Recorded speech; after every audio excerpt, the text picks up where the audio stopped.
السلام علیکم ناظرین، آپ کو اپنے چینل میں خوش آمدید کہتے ہیں۔ سن میرے دل کی آنے والی قسط میں ہم دیکھیں گے عمار دانیہ کے پاس سے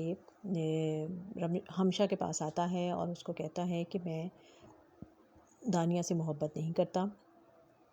تو ہمشہ بہت غصے میں ہے اور اس کو کہتی ہے تو کیا ہوتی ہے محبت؟ کیچڑ میں گر جانا اور پھر جو بھی ملے اس کا سہارا لے لینا، اور اس کو بہت برا بھلا کہتی ہے۔ اور صدف دانیہ کے گھر سے ماں کے پاس آ جاتی ہے اور ماں کو کہتی ہے کہ اب وہ میرا نہیں رہا، اور سب سے بڑی بات تو یہ ہے کہ میں بھی اس کی نہیں رہی، میں اس کے پاس نہیں رہی۔ اور دانیہ جو ہے وہ ابھی بھی اس کو کوشش کر رہی ہے کہ عمار جو ہے وہ صدف کو بھول جائے، اور وہ کہتی ہے کہ تم ہم دونوں میں سے کسی ایک کو چن لو۔ اور ہمشہ اب عمار سے کہتی ہے کہ اب کیا پھر زہر پیو گے، کیونکہ اب تو واپس آنے والی نہیں ہے۔ اور اس سے پہلے ہم نے سن میرے دل کی قسط میں دیکھا کہ صدف جو کہ اب اپنے ملازمت سے استعفیٰ دے کر اور عمار کو یہ بات بتا کر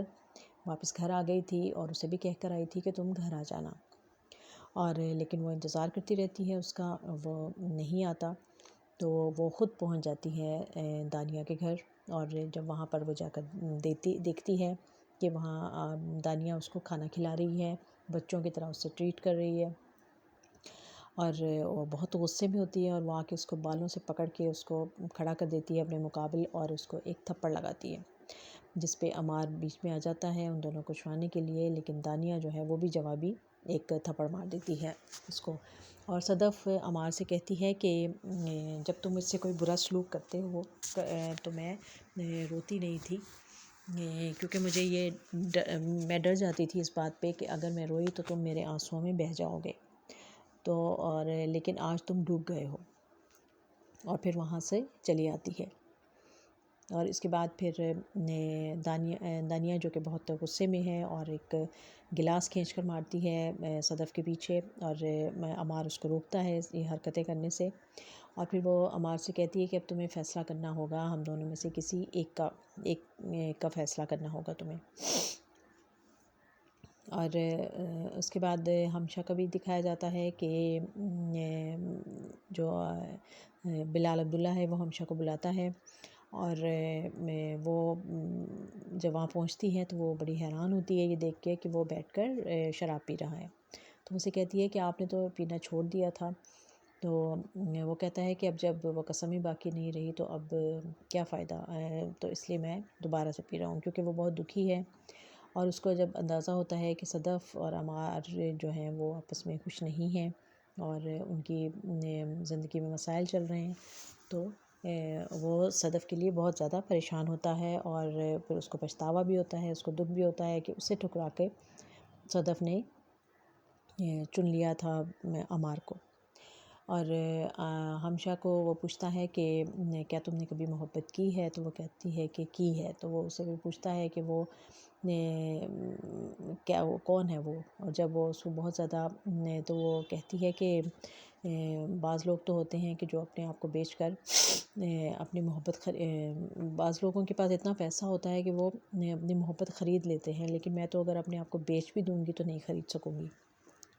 تو بلال عبداللہ جو کہ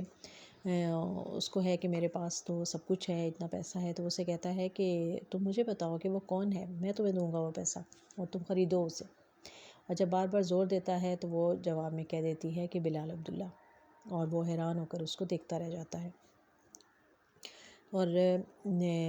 اب یہ کہانی جو ہے وہ ایک بہت ہی عجیب سے موڑ پر آ گئی ہے کہ ہر کوئی جو ہے وہ ناکامی کا سامنا کر رہا ہے، کوئی کسی کو چاہتا ہے اور وہ اس کو نہیں چاہتا، اور وہ کسی اور کو چاہتا ہے، تو یہ کہانی ایک بہت ہی گانٹھوں میں تبدیل ہو گئی ہے، الجھ سی گئی ہے، اور اب دیکھتے ہیں کہ اب یہ رائٹر کا کمال ہے کہ اس نے جو کہانی اتنے زیادہ زاویوں میں بکھیر دی ہے، اب اس کو سمیٹ کر کہاں پر لا کر وہ خوبصورتی سے اس کو ایک اچھا جوڑ بنائیں گے اور کہاں پر اس کو جوڑیں گے، کیونکہ اب صدف جو ہے وہ تو اپنی طرف سے ہر طرح کی کوشش کر چکی ہے کہ وہ شوہر کو راضی رکھے اور اپنا گھر بھی بنائے رکھے، لیکن جب اس حد تک اس نے دیکھ لیا کہ وہ دوبارہ سے بجائے گھر آنے کے وہ پھر چلا گیا دانیہ کے پاس، تو اب وہ ماں کے پاس واپس آ جائے گی اور یقیناً وہ نہیں چاہے گی کہ اب وہ دوبارہ اس گھر میں واپس جائے۔ اور عمار جو ہے وہ تو بالکل بھی یہ صلاحیت نہیں رکھتا کہ نہ کوئی وہ فیصلہ کرنے کی ہمت ہے اس میں، اور نہ وہ زیادہ کوئی سوچ سمجھ رکھتا ہے، کیونکہ وہ بہت ہی جب صدف آتی ہے اس گھر میں تو اس وقت عمار بالکل ہی اس طرح چھوٹے بچے کی طرح گھبرا جاتا ہے، پریشان ہو جاتا ہے کہ جیسے جب کسی بچے کی چوری پکڑی جائے تو وہ پریشان ہو جاتا ہے، کیونکہ ایک طرف تو وہ اتنا بڑا کام کر رہا ہے کہ وہ اپنی بیوی کو چھوڑ کر اپنی پرانی محبوبہ کے پاس چلا جاتا ہے، اس کے پاس رہتا ہے، رات بھی گزار لیتا ہے، اور لیکن اب جب بیوی سامنے آئی ہے تو اس کی ساری ہمت ہی ختم ہو گئی ہے اور جرأت ہی نہیں ہے اس میں کہ وہ کچھ کہہ سکے، اور پھر اس میں اتنی بھی ہمت نہیں ہے کہ وہ بیوی اگر گئی ہے تو اس کو آواز دے، اس کے پیچھے چلا جائے، بلکہ وہ پھر وہیں کھڑا رہا، اور پھر وہ اس کا یہ بھی کہنا کہ میں دانیہ سے محبت نہیں کرتا، اور پھر جب دانیہ اور وہ دونوں سمندر کے کنارے پر گھومنے کے لیے جاتے ہیں تو دانیہ اس سے کہتی ہے کہ اب تم مجھے واپس گھر چھوڑ دو، تو وہ کہتا ہے کہ تم جانے کی بات کیوں کرتی ہو، تو وہ کہتی ہے کہ تم مجھے چھوڑ دو اور تم جاؤ اس کے پاس چلے جاؤ، تو وہ کہتا ہے کہ تمہیں پتہ ہے میں ایسا نہیں کروں گا، تو وہ بالکل ہی ایک کنفیوز انسان دکھایا گیا ہے کہ جو اس کو کچھ سمجھ نہیں آتی کہ وہ دانیہ کے پاس رہ کے شاید اس کی ایگو کو یہ تسکین ملتی ہے کہ دانیہ مجھے محبت کرتی ہے اور میں اس کے لیے اہم ہوں، اور لیکن صدف کے پاس وہ جانا نہیں چاہتا، صدف بے شک اس کی محبت ہے، اس کی پسند ہے، لیکن اس کو اس کے دل میں یہ کھٹک ہے، یہ ذہن میں اس میں یہ بات ہے کہ شاید صدف مجھے پسند نہیں کرتی، اور صدف اپنی کی جو صدف کو جو پسند کرتا تھا، جو محبت کرتا تھا بلال عبداللہ، وہ کہیں اس کے پاس واپس نہ چلی جائے۔ تو یہ بہت ہی ایک کنفیوز سی کہانی چل رہی ہے، دیکھتے ہیں کہ آگے اس میں کیا ہونے والا ہے۔ سن میرے دل۔